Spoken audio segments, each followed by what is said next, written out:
इस वीडियो को अंत तक जरूर देखना। इसमें आपको इतिहास की अनोखी और अद्भुत घटनाओं के बारे में जानने को मिलेगा। नंबर 1, एक ऐसी खूंखार महिला जिसका नाम आज भी गुस्से और डर से लिया जाता है। वह महिला जर्मन थी और नाजी सेना का हिस्सा थी। उसने बेहद कम उम्र में क्रूरता की सारी हदें पार कर दी थी। इस वजह से उसे हाइना ऑफ ऑस्विट्स या ब्यूटीफुल बीस्ट के नाम से जाना जाता है। हम बात कर रहे हैं इर्मा ग्रेस की, जो दुनिया की सबसे खूंखार महिलाओं में से एक थी। इर्मा का जन्म 1923 में हुआ था और जब वह 13 साल की थी तब उसकी मां ने आत्महत्या कर ली। उन्हें पता चल चुका था कि उनके पति और इर्मा के पिता का किसी दूसरी महिला के साथ अफेयर है। इर्मा का बचपन काफी मुश्किल था। उसे स्कूल में इतना प्रताड़ित किया जाता था, लेकिन उसके पास बिल्कुल भी हिम्मत नहीं होती थी कि वो जवाब दे सके। इस वजह से उसने टीनेज में ही स्कूल को अलविदा कह दिया था। पैसे कमाने के लिए वो कुछ वक्त तक खेतों में काम करती रही और फिर एक दुकान में काम करने लगी। जब वो 19 साल की हुई तो उसे हिटलर के सिद्धांत इतने पसंद आए कि उसने नाजी सेना को ज्वाइन कर लिया। उसे रेवंसब्रक कंसंट्रेशन कैंप में गार्ड के तौर पर तैनात किया गया, जहां वो महिला कैदियों की निगरानी किया करती थी। एक साल बाद 1943 में ग्रेस को ऑस्विट्स भेज दिया गया, जहां नाजियों का सबसे बड़ा और सबसे कुख्यात कंसंट्रेशन कैंप था। उसका काम देखकर सभी उनसे खुश थे, इसलिए उसे सीनियर सुपरवाइजर के पद पर प्रमोट कर वहां भेजा गया, जो नाजियों के राज में महिलाओं को दी जाने वाली दूसरी सबसे बड़ी पोस्ट थी। इतनी शक्ति मिलते ही इर्मा ने अपना असली चेहरा दिखाना शुरू कर दिया था। कंसंट्रेशन कैंपों से बच निकली महिलाओं और ऑल दैट्स इंटरेस्टिंग वेबसाइट की रिपोर्ट के अनुसार, जब भी किसी महिला को गैस चैम्बर के लिए चुनना होता था तो इर्मा सबसे खूबसूरत महिला को चुनती थी। वो खूबसूरत औरतों से चिढ़ा करती थी और उनके स्तनों पर वार कर उसे चोटिल किया करती थी। यही नहीं, वो यहूदी महिलाओं को पहरेदार बनाकर खुद जेल के अंदर घुस जाती थी और दूसरी महिला कैदियों का रेप किया करती थी। कई बार वो कुत्तों से कैदियों के मुंह पर उल्टी करवाया करती थी और अपने नुकीले हील वाले बूट से उनके शरीर पर तब तक वार करती थी जब तक खून ना निकलने लगे। यहूदी वर्चुअल लाइब्रेरी के अनुसार इर्मा के कमरे में कुछ लैंपशेड थे जो 3 मरे हुए कैदियों की चमड़ी से बने थे। 1945 में इर्मा समेत 45 नाजियों को ब्रिटिश सेना ने गिरफ्तार कर लिया। इर्मा पर वॉर क्राइम के आरोप लगे, जिसमें उसने खुद को बेगुनाह बताया, लेकिन चश्मदीदों की गवाही ने उसके सच को उजागर कर दिया। 13 दिसंबर 1945 को सिर्फ 22 साल की उम्र में इर्मा को फांसी की सजा दी गई।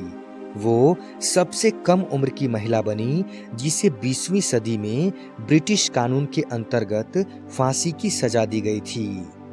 नंबर 2, गुजरात सरकार ने दुनिया के पहले किडनी के आकार का अस्पताल के लिए जमीन का आवंटन कर दिया है। इस अस्पताल में एक रिसर्च सेंटर भी होगा।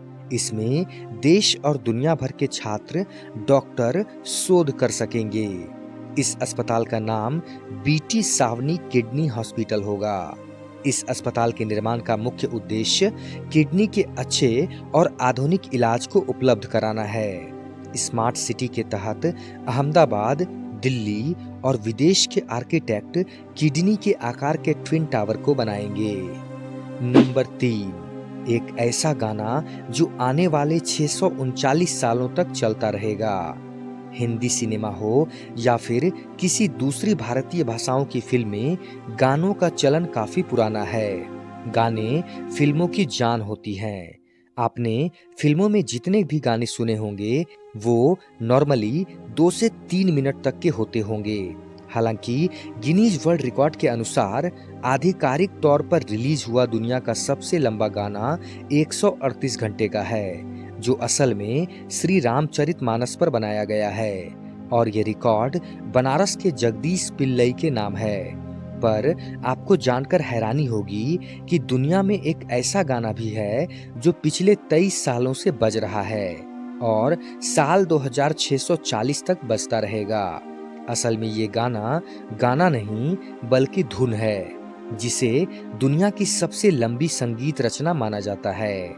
बीबीसी की रिपोर्ट के अनुसार इस धुन का नाम इसके लिए बिल्कुल उपयुक्त है, एज स्लोली एज पॉसिबल, यानी जितनी धीरे हो सके उतनी धीरे। अमेरिका के चर्चित संगीतकार जॉन केज ने साल 1987 में एक धुन बनाई जिसका नाम रखा एज स्लो एज पॉसिबल। ये धुन असल में ऑर्गन के लिए बनाई गई थी। ऑर्गन एक प्रकार का वाद्य यंत्र होता है जो दिखने में पियानो जैसा होता है, पर उसमें कुछ पाइप्स लगे होते हैं जिनसे हवा जाने से संगीत पैदा होता है। 1985 में उन्होंने इसी से मिलती जुलती संगीत की कंपोजिशन बनाई थी। 1987 में जब नई कंपोजिशन का प्रीमियर हुआ तो वो 30 मिनट तक चली थी। अब चलिए आपको बताते हैं कि 2001 से ये धुन लगातार क्यों बज रही है और इतने लंबे वक्त तक क्यों बजती रहेगी। साल 1992 में जब जॉन केज की मौत हुई, तब जर्मनी के हॉलबर्स्टाड शहर में जॉन केज ऑर्गन फाउंडेशन के लोगों ने तय किया कि वो उन्हें अनोखे ढंग से श्रद्धांजलि देंगे। इसके लिए उन्होंने जॉन की ही धुन को बजाने का फैसला किया, पर उनके सामने एक बड़ा चैलेंज था। वो ये कि जॉन ने इस धुन को बजाने के लिए सिर्फ एक ही निर्देश दिया था, जितनी धीमी हो सके उतनी धीमी बजाएं।